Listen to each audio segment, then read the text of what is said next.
मी मंत्र्यांचा ओएसडी आहे, माझं कुणी काहीच वाकडं करू शकत नाही. सत्ता, भीती आणि एका मायलेकावर झालेल्या कथित अत्याचाराची हादरवणारी कहाणी आता समोर आली आहे. ही नेमकी धमकी कुणी दिली आहे, प्रकरण नेमकं काय आहे, हे सगळं समजावून सांगते. त्यासाठी व्हिडिओ शेवटपर्यंत पहा. एका मोबाईलच्या पासवर्डवरून सुरू झालेला वाद थेट पोलीस स्टेशनपर्यंत पोहोचला. पुण्यात घडलेल्या या घटनेनं केवळ प्रशासकीय वर्तुळच नाही, तर सामान्य नागरिकांनाही हादरवून सोडलंय.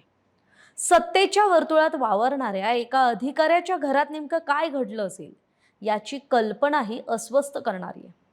एका आईनं केवळ मोबाईलचा पासवर्ड विचारला आणि काही क्षणात तिच्या समोर आयुष्य बदलून टाकणारा थरार उभा राहिला.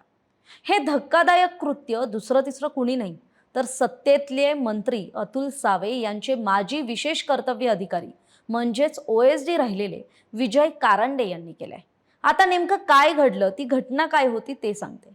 30 एप्रिलची ती संध्याकाळ होती. पुणे स्टेशन परिसरातल्या क्वीन्स गार्डन परिसरात शासकीय निवासस्थानात सर्व काही नेहमीसारखंच सुरळीत सुरू होतं. विजय कारंडे मोबाईलवर चॅटिंग करत होते. त्यांच्या पत्नीनं सहजपणे त्यांना याविषयी विचारणा केली आणि मग मोबाईलचा पासवर्ड मागितला. पण या साध्या प्रश्नानंतर वातावरण अचानक बदललं आणि मग तक्रारीनुसार कारंडेंनी पत्नीला आधी शिवीगाळ करण्यास सुरुवात केली. मग काही मिनिटातच शाब्दिक वाद इतका विकोपाला गेला की घरातलं शाब्दिक वादाचं रूपांतर हे जणू रणांगणात झालं. रागाच्या भरात कारंडेंनी पत्नीला क्रिकेटच्या बॅटनं मारहाण करण्यास सुरुवात केल्याचा आरोप आहे.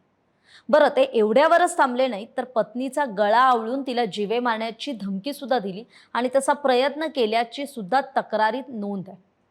त्या क्षणी खरं तर आईला वाचवण्यासाठी त्यांचाच लहान मुलगा मध्ये पडला, पण त्या निरागस मुलालाही बॅटनं मारहाण करण्यात आल्याचा आरोप आहे. एका आईसमोर स्वतःच्या मुलावर होत असलेला हल्ला आणि स्वतःचा जीव वाचवण्याची धडपड, या संपूर्ण प्रसंगाने संबंधित महिला ही अजूनही मानसिकदृष्ट्या कोलमडून गेल्याचं बोललं जातं. या हल्ल्यातून स्वतःचा मुलाचा जीव वाचवत ती महिला घराबाहेर पडली आणि थेट पोलीस स्टेशनकडे तिने धाव घेतली. त्यानंतर कोरेगाव पार्क पोलीस ठाण्यात गुन्हा नोंदवण्यात आला. या घटनेनंतर एकच खळबळ उडाली.